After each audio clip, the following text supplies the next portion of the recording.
the moment of the major explosion, and there appears to have been a number of explosions prior to the really big one. And you can actually see that blast wave spreading out across the city, and that caused significant damage, block after block after block.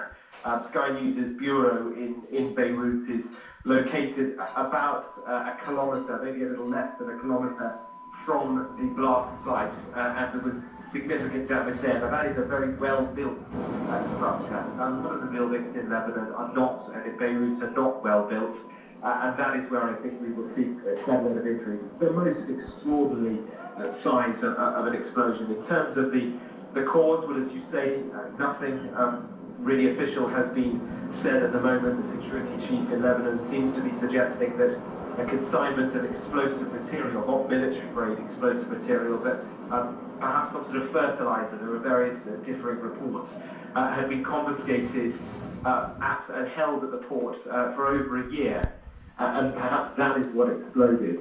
Certainly the explosion took place about a kilometre, as I say, from Martyrs Square in the heart of the downtown area of the city. It was just after 6 o'clock in the evening.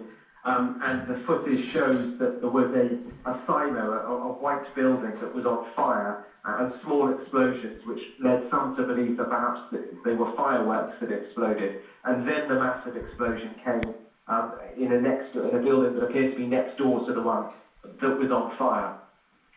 Obviously, given the complexities, the geopolitical complexities of the region and the relationship between Lebanon and its southerly neighbour Israel, there have been questions about whether Israel was involved somehow in this, perhaps it was some sort of an attack.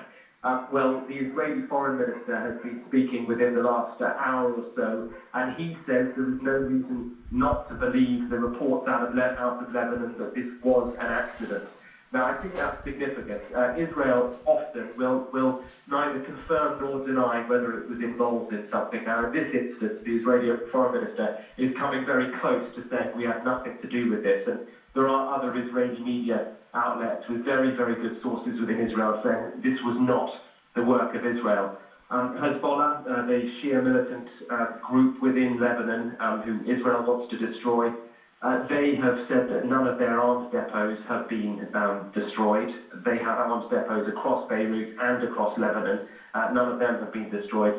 So putting the picture together, Sarah, the white smoke, which experts say suggests some sort of civilian or civil-type explosive rather than a military-grade explosive, the denial from Israel, the denial from Hezbollah as well, the location of this in the industrial part of the port, it does appear to be an accident, but at this stage, nothing confirmed.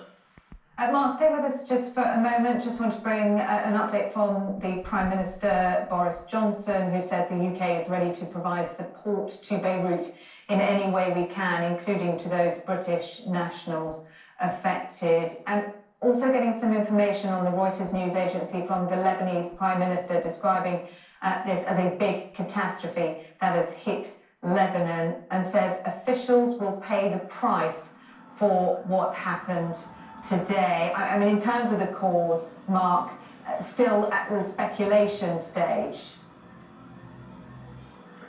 Yes, but if it becomes clear that some very explosive material, civil-grade material, which perhaps had been confiscated a year ago on a ship that arrived, as one report is suggesting, if that was the case and it was being held or stored at the port, which is less than a kilometre from the heart, the beating heart of this city, I mean, that is just a failure of extraordinary proportions that decision would be made to store such an explosive material there. But all of that will come out over the course of the next few days, I imagine. It's night time now in Beirut.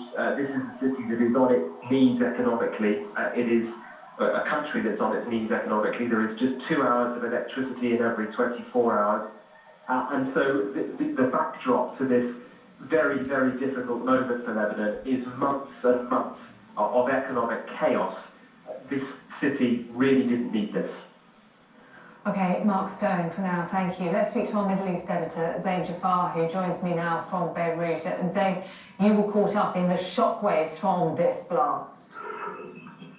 Yes, I was amongst many hundreds, if not thousands of people. I'm currently in a neighborhood of Beirut, very close to that downtown area, close to the port area, just behind it, in fact, called Jemaisi. This is